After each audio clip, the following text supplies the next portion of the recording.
La política social argentina en perspectiva histórica. Texto de Andrenachi.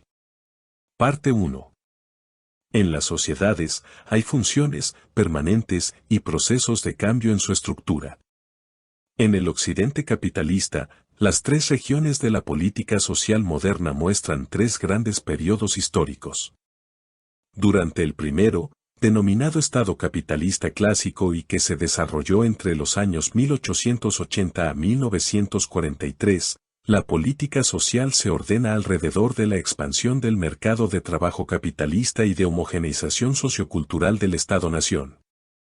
Durante el segundo, denominado Estado social y que se llevó a cabo entre los años 1943 a 1991, la política social adquiere los caracteres propios a la constitución del estatus de los asalariados y los mínimos universales de condiciones de vida garantizados por el denominado Estado social o Estado de bienestar.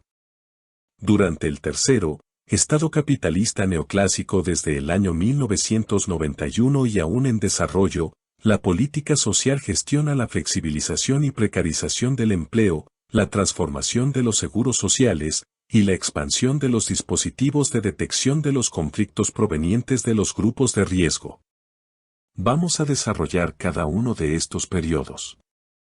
El Estado capitalista clásico entre los años 1880 a 1943.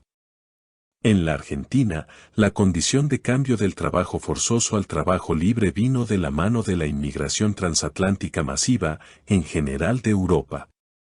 Hasta entrada la segunda mitad del siglo XX, los impuestos y los servicios que las comunidades indígenas del noroeste y nordeste pagaban a la colonia se transformaron en arrendamientos a un terrateniente propietario o al Estado que era el dueño de esas tierras.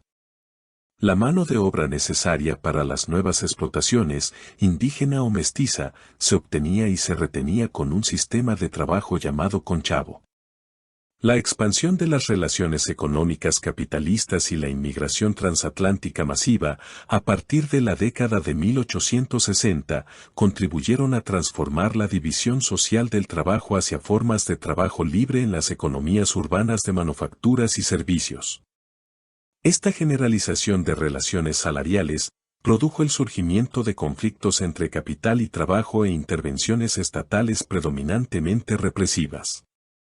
Estos conflictos se denominaban cuestión social y eran protagonizados por los nuevos inmigrantes asalariados. La cuestión social despertó dos actitudes, una llamada liberal reformista, que proponía negociar en el conflicto entre patrones y empleados, y la actitud represiva, que asimilará esos conflictos con una amenaza al orden social que debía ser combatida. Esta segunda propuesta genera algunos instrumentos como la ley de residencia, la figura del estado de sitio y la ley de defensa social, que proponían todas ellas reprimir las protestas.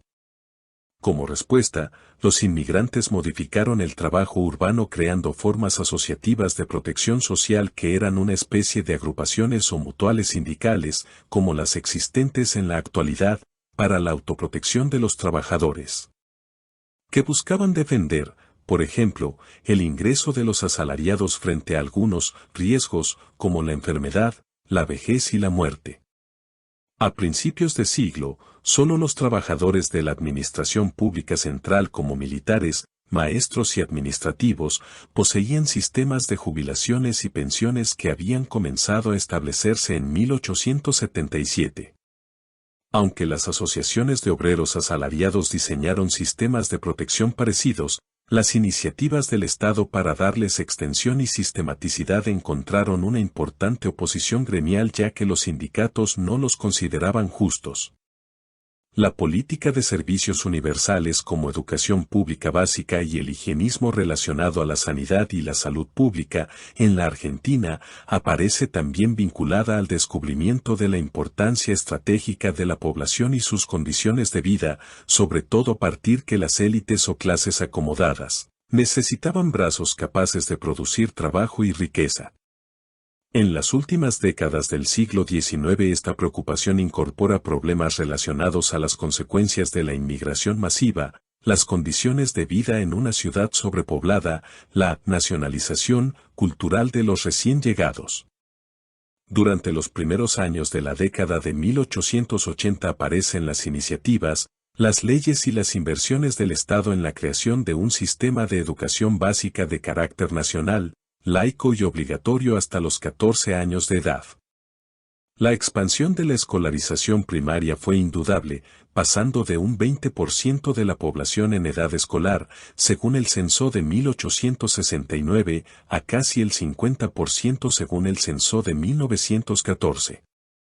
La universidad pública dejó de ser para las clases dominantes a partir de la reforma universitaria de 1918. Las grandes epidemias, en particular la de fiebre amarilla que sucedió en 1871, que se propagó sobre los núcleos urbanos, mostraron que los problemas de la salud y la enfermedad ingresaran con creciente relevancia a la agenda del Estado, en forma de preocupación por la higiene pública. El higienismo se identificaría con la civilización y el progreso.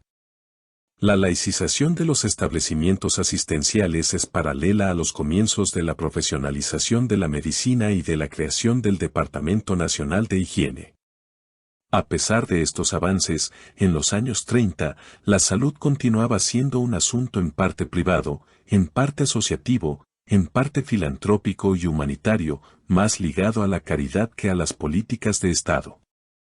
La Argentina siguió careciendo de esquemas de protección colectiva sistematizada de salud, con el Estado coordinando intervenciones, por ejemplo, en el control de enfermedades infectocontagiosas, y promoviendo a las instituciones privadas para que soportaran la mayor parte de la responsabilidad de la atención a los sectores de escasos o nulos ingresos monetarios. No había una coordinación de los servicios sanitarios argentinos. El pasaje de la caridad del antiguo régimen a la filantropía liberal se manifiesta ya con cierta claridad. La población sobre la cual actúa la beneficencia empieza a estar definida por una asociación entre inmoralidad y miseria, en un mundo en donde la moralidad y el trabajo son vistos como los instrumentos de movilidad social ascendente. Así, el sistema asistencial que domina la sociedad de beneficencia de la capital y sus similares del interior es problematizado respecto del mercado de trabajo. Debía revisarse el esquema por el cual la asistencia social era financiada mayoritariamente por recursos públicos, aunque gestionada privadamente, con formas de control social y político arcaicas. La crisis económica abre paso a una concepción de la pobreza como situación que incumbe a la sociedad reparar y una noción del empleo como condición que el Estado debe normalizar y proteger. La asistencia social sigue teniendo el carácter de recurso del que el Estado debe disponer para sanear el cuerpo social, de manera de garantizar la reproducción de la fuerza de trabajo urbana. En esta lógica, se asienta el surgimiento del servicio social.